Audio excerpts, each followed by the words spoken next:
It's finals week, and that means it's time for reflection, time to look at what we've learned and see how we've grown. Something about this class that amazed me is that I kind of went into it thinking, oh, technology. I've used technology my whole life. I've always adapted to it so well. This is going to be easy, right? It's totally wrong. I learned so much. I learned about different types of technology to use and different apps, all kinds of things.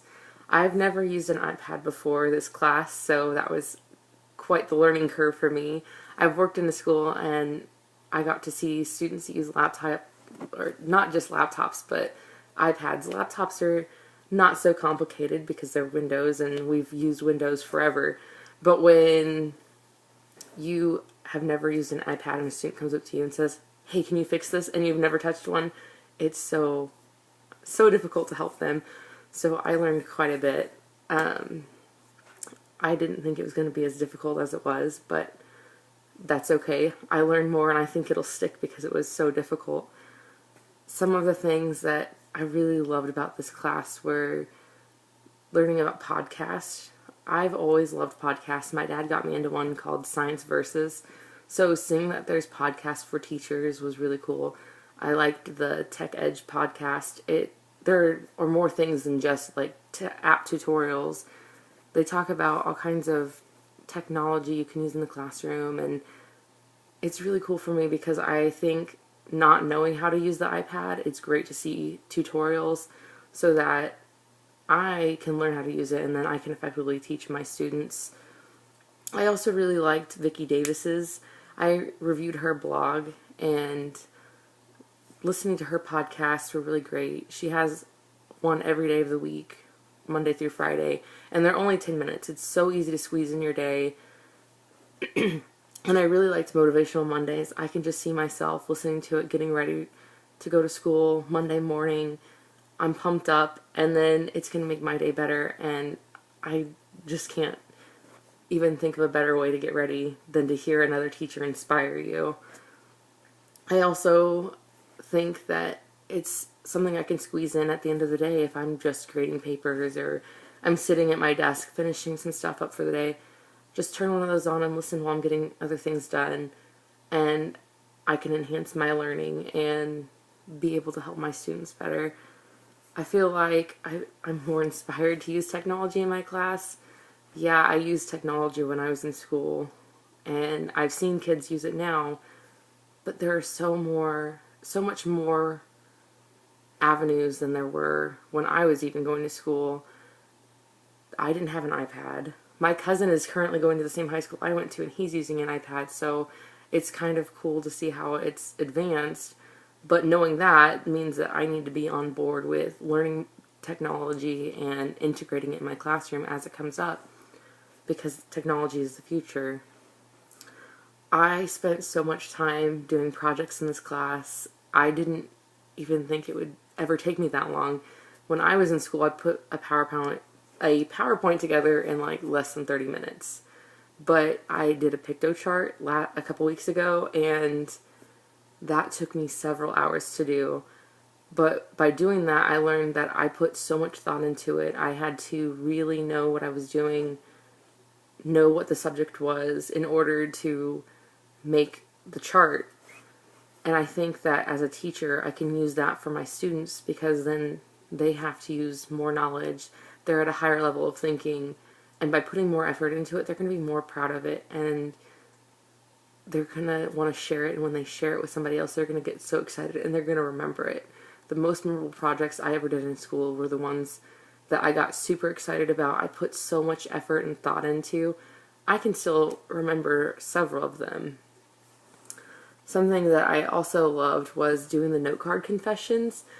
I didn't realize that simple things like YouTube could be so helpful. Yeah, I thought about using it as like, hey, there's this video, let's watch this in class, but how boring is that?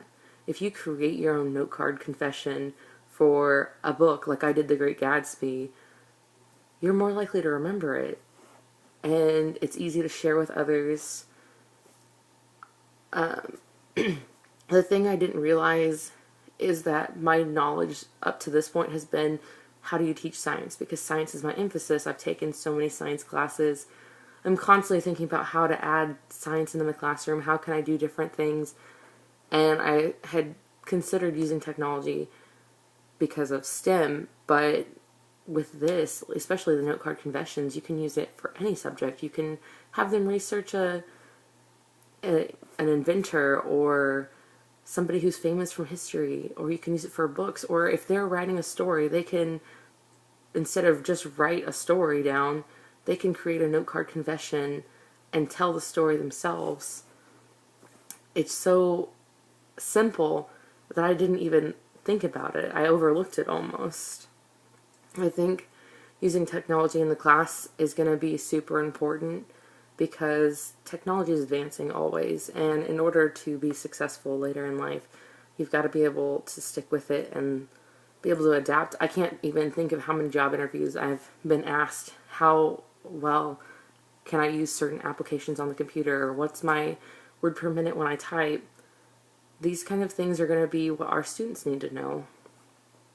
So for the last part, I wanted to talk about my two favorite things that we used. I love Adobe Spark.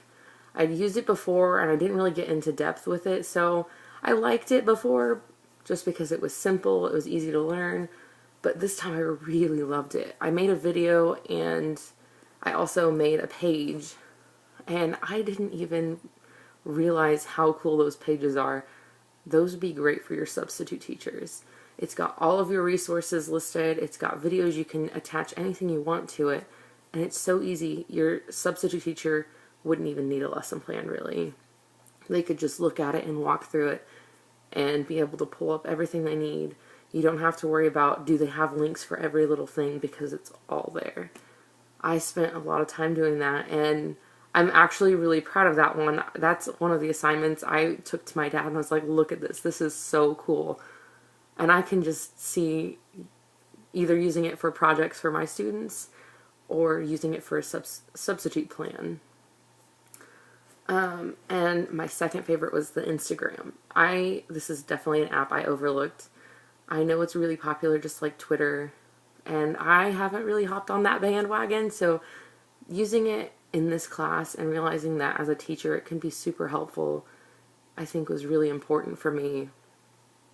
I really like the idea of using it for science experiments. You can do like a picture and do steps, and I think that would be really great to add to our like scientific journals, so when we do an experiment you have a picture to go along with your own drawings and with your observations of what you've written, because then it's more concrete, and then it's like, this is really what happened, we saw this happen, and it's a little more detailed. And I think that when you look at a scientific journal, that's something else you're going to see, is the more detailed pictures.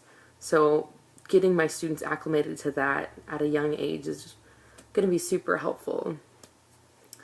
Overall, I loved this class. It was so much fun. I learned so much, and I feel like my growth has just been exponential. I can't even imagine all of the ways I'm going to be able to use technology. I have a ton of ideas, but it's going to be so cool once I get into teaching and I get to implement this stuff. I have a 2-year-old daughter, and I'm already thinking about ways how I can implement it at home once she gets a little older. She's already using a tablet, so I can only imagine the things I can teach her and the things that I can teach my students, and I just can't wait.